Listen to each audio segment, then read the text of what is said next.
بسم الله الرحمن الرحيم. الحمد لله نحمده ونستعينه ونستغفره ونؤمن به ونتوكل عليه ونعوذ بالله من شرور أنفسنا ومن سيئات أعمالنا. من يهده الله فلا مضل له ومن يضلله فلا هادي له، ونشهد أن لا إله إلا الله وحده لا شريك له، ونشهد أن سيدنا ومولانا محمدا عبده ورسوله. أما بعد فأعوذ بالله من الشيطان الرجيم. بسم الله الرحمن الرحيم. وذروا الفواحش ما ظهر منها وما بطن. وقال تعالى: يا أيها الذين آمنوا اتقوا الله وقولوا قولا سديدا يصلح لكم أعمالكم ويغفر لكم ذنوبكم ومن يطع الله ورسوله فقد فاز فوزا عظيما. صدق الله العظيم. وقال النبي صلى الله عليه وسلم: سباب المسلم فسوق وقتاله کفر، او کما قال علیہ الصلوۃ والسلام۔ ہمارے معاشرے کے اندر ایک گناہ بہت کثرت سے پھیلا ہوا ہے اور اچھوں کو اس کی اصلاح کی فکر نہیں ہے۔ اچھے خاصے پڑھے لکھے لوگ، معاشرے کے اندر عزت دار سمجھے جانے والے لوگ، یہاں تک کہ دیندار لوگ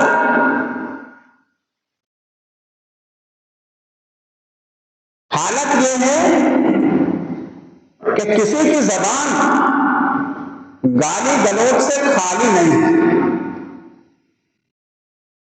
جہاں ذرا سی بات مرضی کے خلاف ہو جائے، گالم گلوچ کو اتر آتے ہیں۔ اور جو بے دین طبقہ ہے، نوجوانوں کا طبقہ ہے، وہ تو اتنی آگے بڑھ چکا ہے کہ گالیاں ان کا تکیہ کلام بن چکا ہے۔ نہ دینے والے کو شرم آتی ہے، نہ سننے والے کو شرم آتی ہے۔ وہ ہنستے ہوئے گالی دیتا ہے اور دوسرا ہنستے ہوئے اس کو سن بھی لیتا ہے۔ فحش گالیاں، ماں کی اور بہن کی اور فلاں کی اور فلاں کی، ایک سے ایک گندی اور مغلظ گالیاں وہ معاشرے میں ایسے رائج ہو گئی ہیں کہ ڈھونڈنے سے ایسے لوگ نہیں ملتے کہ جن کی زبان سے گالی نہ نکلتی ہو۔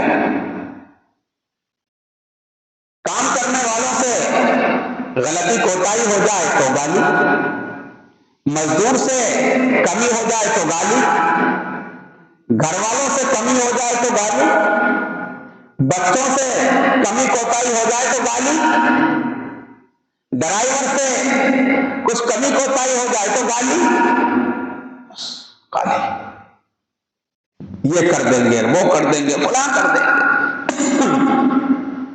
نبی علیہ الصلوۃ والسلام نے ارشاد فرمایا، مسلمان کا کسی کو گالی دینا فسوق، یہ فسق ہے، یہ آدمی فاسق و فاجر ہو جاتا ہے۔ گالی دینا گناہ کبیرہ ہے۔ گناہ کبیرہ، گناہ کبیرہ کہتے ہیں کہ اگر اللہ کو معاف نہیں کرایا مرنے سے پہلے اور اللہ نے اس کو معاف نہ کیا تو ایک گناہ جہنم میں لے جانے کے لیے کافی ہے۔ ایک گناہ کبیرہ کی وجہ سے آدمی کو جہنم میں ڈال دیا جائے گا۔ اور ہماری زندگی گناہوں سے بھری ہوئی ہے اور توبہ کا نام و نشان نہیں ہے۔ توبہ کے لیے وقت ہی نہیں ہے، فرصت ہی نہیں ہے، فکر ہی نہیں ہے۔ لو 24 گھنٹے گزر گئے، اب سونے کا وقت ہوا ہے، اللہ کے سامنے ہاتھ پھیلا کر توبہ کر لیتے ہیں۔ رات لمبی ہو رہی ہے، 8 گھنٹے کی رات ہو رہی ہے، لو جلدی آنکھ کھل گئی ہے، 4 بجے، 4:30 بجے، 5 بجے بستر سے اٹھیں اور وضو بنائیں، 2 رکعت نماز پڑھ کے اللہ سے توبہ کر لیتے ہیں۔ اس کی توفیق نہیں ہوتی، اس لیے کہ آخرت کی باتوں کا، غیب کی باتوں کا، اللہ رسول کی باتوں کا یقین نہیں ہے، ان پر ایمان نہیں ہے۔ رسم و رسمی، دیکھنا جانتی مسلمان ہیں، یقین نہیں ہے، اور بھائی اس کا غیب کی باتوں پر، اللہ اور پیغمبر کی باتوں پر 100% پختہ یقین نہ ہو، اس کا ایمان نہیں ہے۔ یہ ایمان جو آپ کو گناہوں سے، گناہ کبیرہ سے نہیں روک سکتا، یہ کل آپ کو جہنم نہ جانے سے بھی نہیں روکے گا۔ یہ ایمان آپ کو جنت تک نہیں لے جا سکتا۔ ایمان ایسا ہو جو بالکل مستحضر، گناہ کرتے وقت بتا دے کہ تو گناہ کر رہا ہے اور گناہ ہو گیا، گناہ ہو گیا، اب کرنا کیا ہے؟ توبہ کرنی ہے، بس کچھ نہیں کرنا۔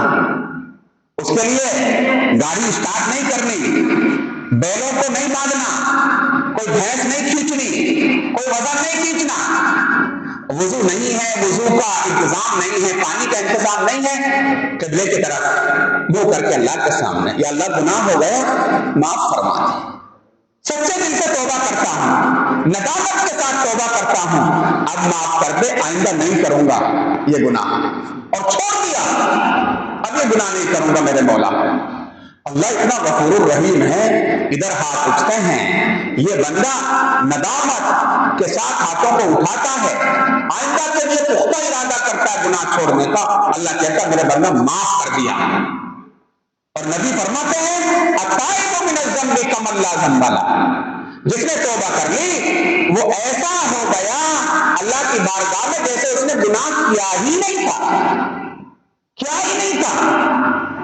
اور اللہ کا دستور یہ ہے جب وہ کسی کے گناہوں کو معاف کرتا ہے تو وہ صرف یہ نہیں بھائی ٹھیک ہے ان کا نشان لگا دو یہ معاف ہو گئے، اللہ کہتے ہیں فرشتوں سے یہ گناہ جو تم نے لکھ لیا تھا اسے مٹا دو، بالکل قلم سے کاٹو مت۔ اللہ کے معاف کرنے کا طریقہ قلم سے کاٹنا نہیں ہے، اللہ کے معافی کا طریقہ ہے مٹا دو اس کو۔ لیکن بھائی جس کے پاس ایمان نہیں ہے اس کے لیے یہ کام بھی مشکل ہے، اس کی بھی توفیق نہیں ہوتی اسے کہ لو اللہ کی طرف متوجہ ہو کے ہاتھوں کو اٹھا کے توبہ کر لیتے ہیں، اللہ گناہ ہو گیا۔ تو میرے بھائیوں، مسلمان بھائیوں، اس چیز کی فکر کرو کہ دین سیکھنا ہے، اس چیز کی فکر کرو کہ ہمیں معلومات ہو کون کون سا گناہ کبیرہ ہے، بڑا گناہ ہے جو ایک گناہ بھی جہنم میں لے جانے کے لیے کافی ہو جائے۔ ہاں، اس کے لیے وقت نکالو، کتابیں پڑھو، بزرگوں کی کتابیں پڑھو۔ ہاں، الکبائر کے نام سے بہت ساری کتابیں لکھی گئی ہیں، گناہ کبیرہ کے نام سے جب آپ تلاش کریں گے کتب خانوں میں، بک ڈپو کے اندر آپ کو کتابیں مل جائیں گی، بکس مل جائیں گی۔ سب چیز کے لیے ٹائم ہے، اس کے لیے بھی ٹائم نکالو۔ ایسا نہ ہو کہ ہم بھروسہ کیے بیٹھے ہیں کہ بخشش ہو جائے گی، مغفرت ہو جائے گی اور قبر کے اندر سکون مل جائے گا، دنیا جیسے تیسے کٹ جائے گی۔ اگر وہاں بھی سکون نہ ملا بتاؤ پھر کہاں جاؤ گے؟ اگر قبر میں بھی جا کے سکون نہ ملا، بڑوں کوئی بھاگنے کا راستہ ہے؟ کوئی اور ٹھکانا، کوئی ٹھکانا نہیں ہے۔ تو سب سے زیادہ سمجھدار آدمی وہ ہے جو ہمیشہ اس کے ٹھکانے کو اچھا بنا دے، اس کی فکر کر لے۔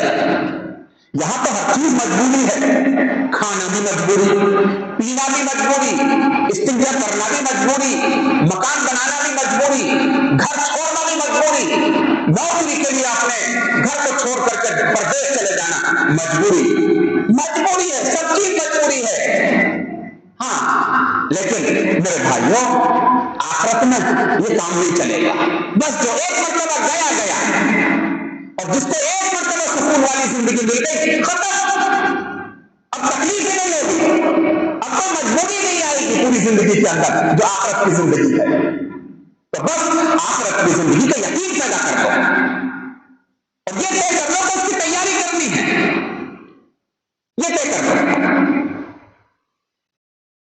یہ گالی دینا گناہ کبیرہ ہے، گالی دینے ہی نہیں۔ اللہ کے نبی علیہ السلام کو یہ ارشاد فرماتے ہیں جسے پکا منافق دیکھنا ہو وہ دیکھے کہ کسی شخص کے اندر 4 چیزیں ہیں پھر وہ مسلمان نہیں ہے، پکا منافق ہے، پکا۔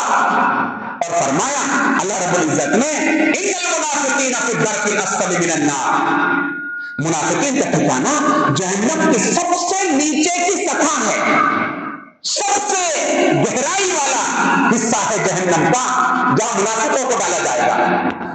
فرمایا 4 چیزیں جس کے اندر ہو پکا منافق، مذکر فیہ 4 کان منافقا خالصا اذا اؤتمن خان واذا حدث کذب واذا عاہد غدر واذا خاصم فجر۔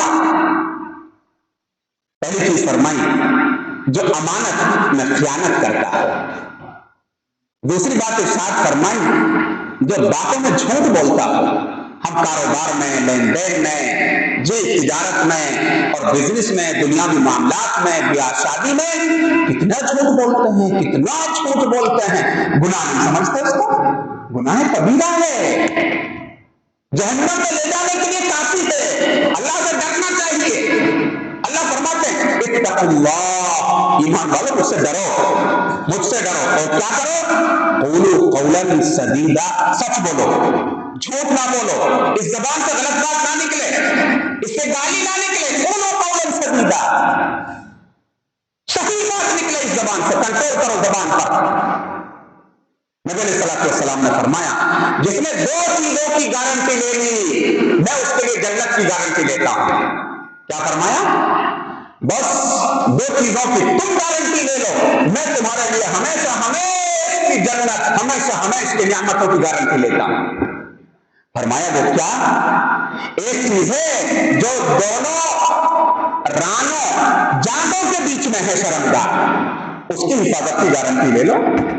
ہاں والذین هم لفروجهم حافظون، ان ایمان والوں کا اللہ نے تفصیل کے ساتھ ذکر فرمایا جن کے بارے میں فرمایا وہ کامیاب ہیں دنیا میں بھی آخرت میں بھی، قد افلح المؤمنون، وہ ایمان والے کامیاب ہو گئے، دنیا بھی کامیاب، آخرت بھی کامیاب، میدان حشر میں بھی کامیاب، اور جنت اور جہنم کے فیصلے کے وقت بھی کامیاب۔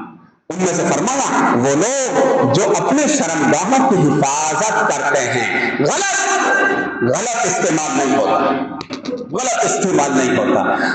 اور دوسری چیز ارشاد فرمائی جو دونوں جبڑوں کے بیچ میں ہیں، اور یوں پکڑ کے بتایا زبان جو اس کی حفاظت کی گارنٹی لے لے اور جو شرمگاہ کی حفاظت کی ذمہ داری لے لے، میں اس کے لیے جنت کی گارنٹی لیتا ہوں، میں جنت دلاؤں گا قیامت کے دن سے۔ کیا چاہیے؟ کیا چاہیے؟ 2 کام کر لو، 2 کام کر لو۔ اچھا ایک آدمی کے ذہن میں یہ وسوسہ آئے گا چلو یہ تو کر لیں گے لیکن اسلام میں تو ہیں بہت ساری چیزیں۔ تو نبی علیہ السلام کی جو باتیں ہوتی ہیں وہ اتنی جامع ہوتی ہیں، اتنی جامع ہوتی ہیں کہ اس کا مطلب یہ ہوتا ہے اگر کسی کی زندگی میں یہ 2 باتیں آ گئی سب کچھ ہو جائے گا۔ جو آدمی پوری زندگی زبان کی حفاظت کی فکر میں گزار ہے، جس آدمی کو اللہ کا اتنا ڈر ہو، تقویٰ ہو کہ شرمگاہ کا غلط استعمال نہ ہو، بولو وہ اسلام کی کسی چیز کو چھوڑ سکتا ہے؟ نہیں چھوڑ سکتا۔ جس کے دل میں اتنا تقویٰ اور ڈر بیٹھ جائے گا، نہیں نہیں نہیں نہیں نہیں، زبان سے کوئی بات خلاف شرع نہیں نکلے گی۔ تو اللہ کے نبی نے فرمایا میں اس کے لیے کس کی گارنٹی لیتا ہوں؟ بولو جنت کی گارنٹی لیتا ہوں، وہ جنت تو سب کو چاہیے۔ تو فرمایا اس حدیث کے اندر اللہ کے نبی علیہ السلام نے پکے منافق کی علامت امانت میں خیانت، بات بات میں جھوٹ بولنا، وَإِذَا عَاهَدَ غَدَرَ، جب کسی سے وعدہ کرے تو وعدہ خلافی کرے۔ آج ہمارے معاشرے کے اندر عام ہو گئے، ٹھیک ہے کل ہو جائے گا، ٹھیک ہے پرسوں ہو جائے گا، 1 ہفتے کے بعد ہو جائے گا، اور کہہ کر کے بھول جاتے ہیں، اسے یاد بھی نہیں رکھتے۔ گناہ کبیرہ ہے۔ وعدہ کرنے سے پہلے یہ سوچو اس وعدے کو میں وقت پہ پورا کر سکوں گا کہ نہیں کر سکوں گا۔